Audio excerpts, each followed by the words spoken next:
Tonight on News 13. For the past 26 years, she's advocated for businesses and the community growth in the region, but now she's stepping down. We'll tell you why. Police in one area community move in on a home which turned out to be a meth lab. We'll tell you what they found and who they nabbed. One man is in the hospital after a police officer was assaulted and had to use his last line of defense here in Girardville this morning. I'll have that story. This is News 13 Now.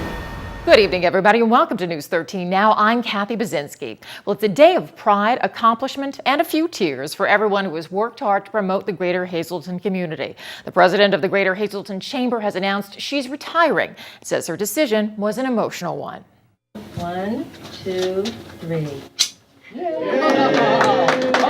She's guided countless ribbon cuttings and roll the dice using strategy and every opportunity to promote business and a better life for her community. It's a game that highlights the businesses throughout Greater Hazleton. But now Greater Hazleton Chamber President Donna Palermo has announced her own game change, retiring from the chamber after 26 years. It's a decision that has not come lightly to me, something I've been contemplating with my husband the past couple months, and I just feel that the time is right. Palermo says she's worked hard to guide business and community efforts, spurring growth through programs like the Chamber Choice, Health, and Energy initiatives, which position Greater Hazleton for regional leadership. The friendships with the other chambers of commerce and getting our chamber out there regionally has been just a joy for me. Some of these other chamber execs who are still with those chambers have become very personal friends of mine. So working on regional projects, just meeting so many different people, and it just has been a wonderful experience. She's also proud of the Chamber's move to downtown and the budding growth and confidence in the Broad Street corridor as the project is about to end. It's going to be wonderful. My regret in leaving when I am, this is a prime opportunity for us to move the city of Hazleton, especially the downtown, forward. The entire Greater Hazleton area. We have so much to offer here. But in the end, it's the people, from chamber board members to co-workers to government leaders to business owners to residents, which she says she'll cherish from her chamber career, especially those who had the confidence in her to allow her to rise from an executive secretary to president. I could honestly say, sitting here, that I did the job to the best of my ability. I don't regret anything. I'm proud of the accomplishments. I'm proud of this chamber, our staff, and our board. And I just wish the continued success, and I will do everything I can to make that transition smoothly. And that transition will be complete on April 30th. Then she says it's time for some quality time with her husband, family, and friends. Well, a major victory for people who are against the creation of a cargo airport on the Luzerne-Schuylkill County line. A Schuylkill County judge has denied a special exception that Gladstone Partners needed to construct the facility. Judge James B. Goodman ruled that the developers failed to show it had sufficient off-street parking, proper access, and a state aviation license for the airport. The judge wrote that all three are necessary for approval, and the Schuylkill County Zoning Hearing Board was wrong when it granted Gladstone the special exception back in 2012. The decision is a victory for East Union Township and Service Electric Cablevision, which had appealed the board's decision in an attempt to block the airport. No immediate response from Gladstone. The partnership has been working for years to construct the airport bordering the Humboldt Industrial Park on property in East Union and Klein Townships in Schuylkill County and Hazel Township in Luzerne County.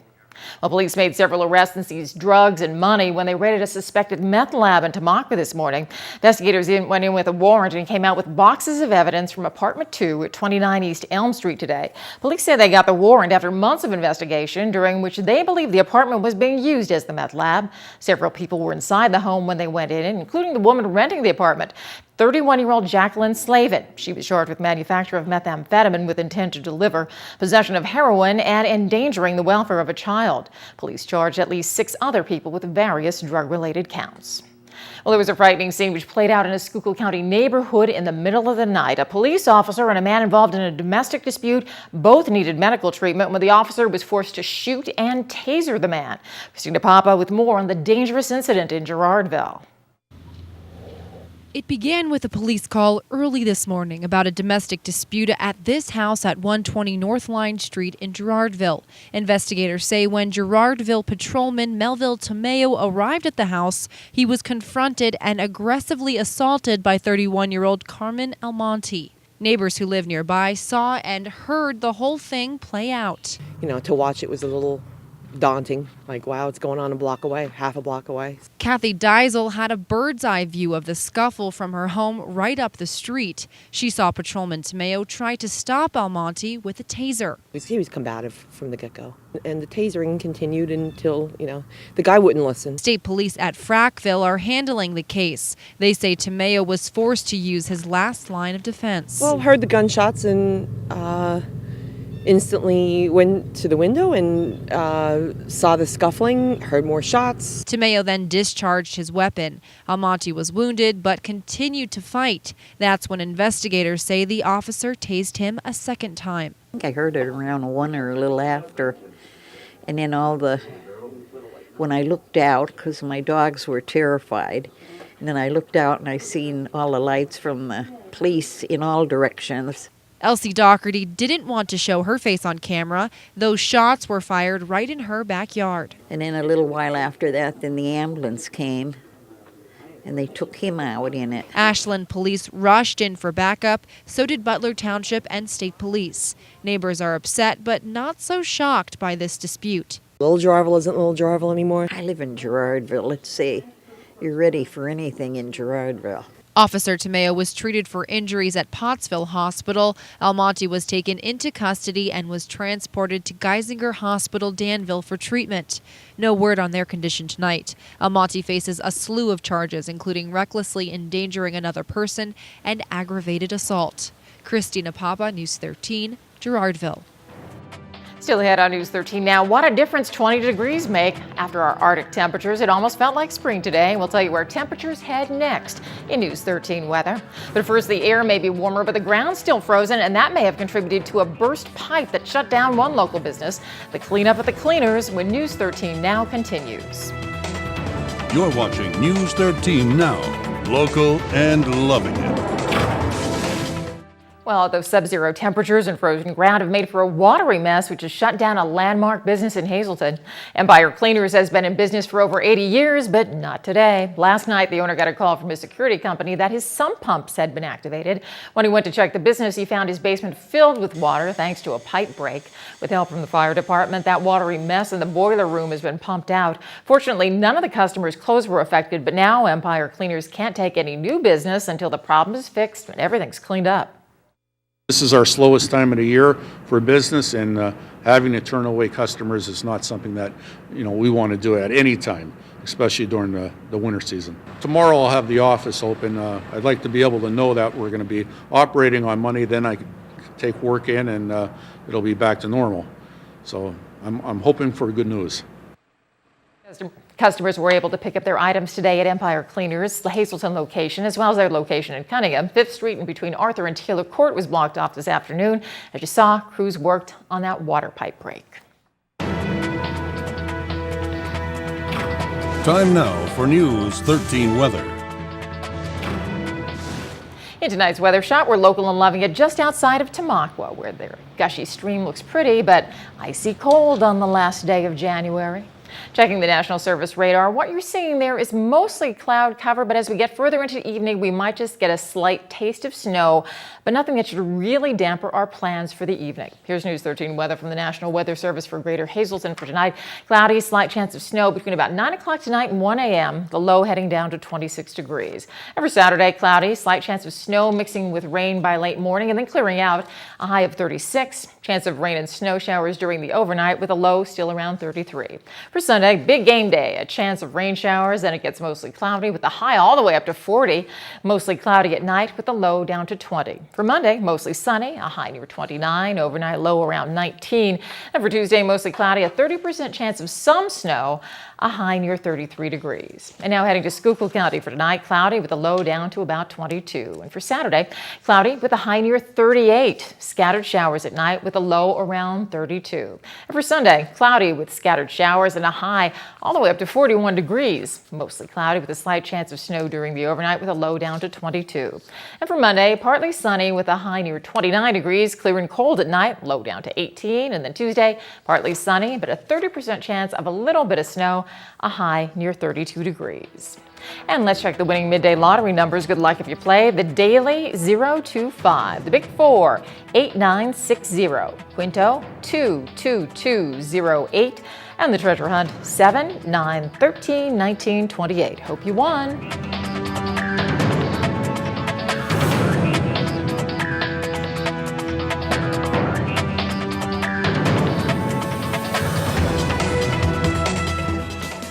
Good evening, everyone, and here's tonight's Talk of the Town report. First tonight, the Revitalization Group of Downtown Shenandoah Incorporated, or DSI, meets the third Tuesday of each month at 5:30 p.m. in the Downtown Center on Main Street. The group's goal is to restore the downtown to an attractive, pedestrian-oriented business district. For more information on the group or how you can volunteer, please call 570-462-2060. And finally, Elder Wish is encouraging you to nominate a respected loved one for this year's prize, a unique all-expense-paid vacation for two to the beautiful Woodloch Resorts in the Pocono Mountains. The contest is simply this, an essay entitled Why I Think My Loved One Deserves to Win This Trip. You must be 60 or older.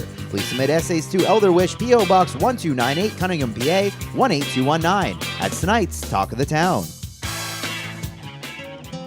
News 13 would like to send sincere condolences to the family and friends of these recently departed. Robert J. Topolsky of Hazleton. Funeral is Monday at 9:30 a.m. from the Frank J. Bonnet Funeral Home. Friends may call Sunday from 6 to 8 p.m. Pasquale N. Ferrari of Drums. Arrangements will be announced by the Harmon Funeral Home. Nicholas R. Capriotti Sr. of Sugarloaf. Funeral is Monday at 9:30 a.m. from the Harmon Funeral Home. Friends may call Sunday from 1 to 3 p.m. Anna M. Vendor of Claire's. Funeral is Monday at 9:30 a.m. from the Damiano Funeral Home. Friends may call Sunday from 6 to 9 p.m. Carol A. Frisbie of McAdoo. Funeral will be held at the convenience of the family from the Damiano Funeral Home. Maria P. Van Allen of Whitehaven. Mass is Saturday at 10 a.m. at the St. Peter the Fisherman Church. Friends may call Friday from 3 to 7 p.m. at the Lehman Family Funeral Service. And Angelo Joe Pi Spadell of Latimer. Funeral is Saturday at 9:30 a.m. in the Joseph A. Moran Funeral Home. Friends may call Friday from 5 to 8 p.m. Finally tonight, in loving memory goes out to Melvin Brotzman Sr. Missing you forever, love from your children, grandchildren, and great-grandchildren. This is News 13 Sports. First place in Division I of the Wyoming Valley Conference was up for grabs in good old Mountaintop on Thursday night as the top two girls basketball teams in that division squared off. Crestwood seemed to be cruising to the victory until Wyoming Valley West made a push in the fourth quarter. The Lady Comets emerged with a 63-50 win and sole possession of first place.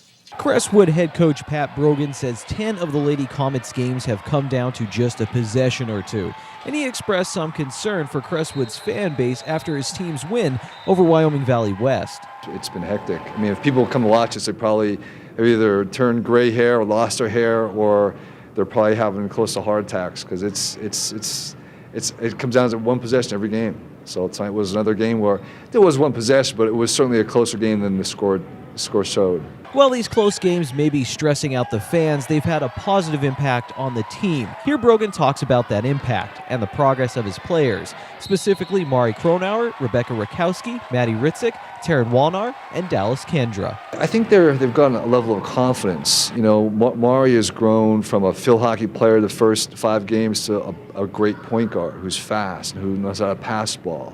She's thinking like me. She's thinking time and score. We have Rebecca, who's getting better every game in the post. Maddie, who's been a pleasant surprise as a sophomore with a lot of skills, who's probably one of the most competitive people on the team as far as getting the basketball and wanting to score and getting herself in position to score, and offensive rebounding as well. And Taryn and Dallas are just solid. Taryn's a great athlete. Dallas is probably the toughest player on the team as far as just being in a stance and being solid. and getting loose balls. So the five of them have really grown together. Brogan mentioned several other Lady Comets as well, showing that it's been a true team effort for Crestwood this season. One of the girls he mentioned was junior Heather Muse, who gets our play of the night for taking this hard charge in the fourth quarter that swung momentum in favor of the Lady Comets for good. Going through my head, I was just, I gotta get this, I gotta get this, I gotta get this. I was waiting for it, and Rebecca, she actually whispered to me, go get your charge, go get your charge. And I was like, I got this, I got this. It was crazy. Talk about the reaction afterwards. How exciting was that? To me, it really, like, the momentum, just seeing the swing back your way after that. I felt the energy just change in the game, and then just the greatest feeling just went right through me and everybody, and I felt it through everybody. It just pushes you to keep going. Brogan, who has much more knowledge and authority than myself, handed out his own play of the night to Muse for a recent game. She also got to play the game in Berwick, too. Came off the bench, we had a nice high-low pass to Rebecca, and it turned a 6-point game into a 9-point game. So she's really taking advantage of her opportunity in the court. And she's a great kid with a great attitude, who every time she goes on the court, she tries to do something positive. And you can see by her infectious personality as well. She's a great girl. But her hard work has definitely paid off for us. You already know who sits atop our list of top plays, but let's see who else made the list. We'll include a few plays from the Pius X Marian Catholic game as well. Pius got the win 68-21, but Marion's Ethan Kozinski gets our number 7 play with this long J. At number 6, it's back to Crestwood, and Maddie Ritzik is winning the race here, and she finishes in first, and she would complete the 3-point play at the line. Number 5 is Tara Judge's trip down the lane for Valley West. Number 4 is blocks number 700 and 701 for Rebecca Rakowski on the season.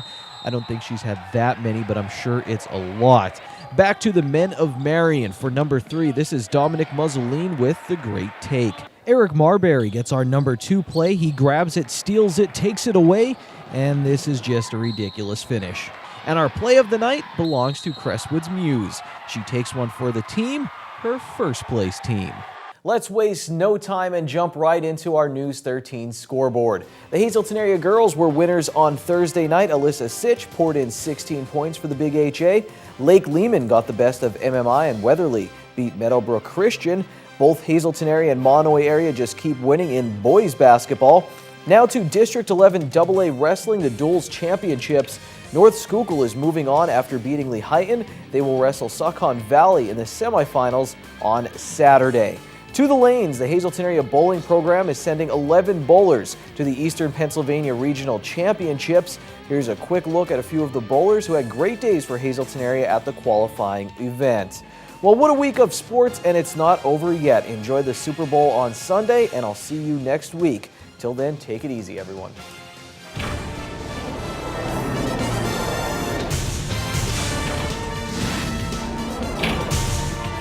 Goodbye, January. Hello, February. And hi, everybody. It's Super Bowl weekend. This is Short Shots, a review of the last 7 days in sports.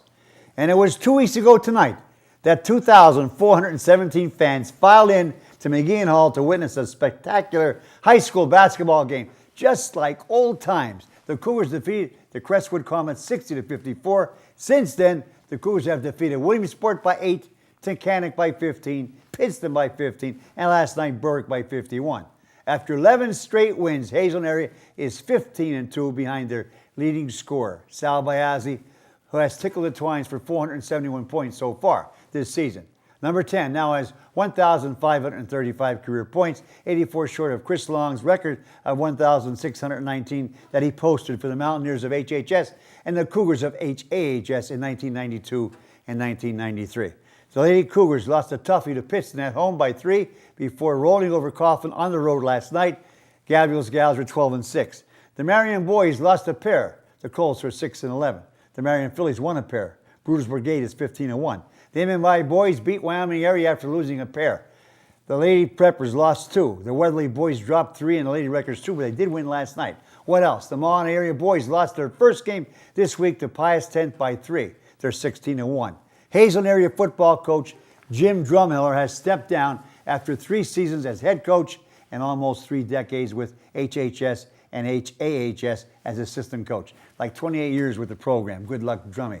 The Hazleton area Lady Cougar swimmers won their 2nd straight team championship at the Ray Wills Invitational at Wyoming Valley West. Tiger Woods missed the cut for the final round at Torrey Pines in San Diego last Sunday. I don't even know who won. Carmelo Anthony of the Knicks scored 62 points in a game. It was his career high and a franchise record over the Charlotte Bobcats. Coach Mike Krzyzewski of Duke won his 900th game. Arizona remained number one in college basketball after squeaking past Stanford on Wednesday night. The Wildcats are 21-0, their longest winning streak in school history. Syracuse is number 2 at 20-0, and Penn State upset Ohio State 71-70 in OT in Columbus. And finally, speaking of basketball, we are 17 games into high school basketball season, 21 games into college b-ball, 45 games into the NBA, and even 56 games into the NHL. And football season is still going until around 10 p.m. Sunday night, when it will finally end in New Jersey. Mother of God. I'm not rooting for either team, but my prediction, Denver by 9, and that's coming from a Redskin fan, a team that is falling and can't get up. Super Bowl I started at 3 p.m. Sunday's game will start at 6:30 p.m. Every year it starts a little bit later. Last year's kickoff was 6:28. This year it's 6:30. It just doesn't make any sense to me, but enjoy the weekend and the game till Monday. Be a good sport, and of course, stay loose.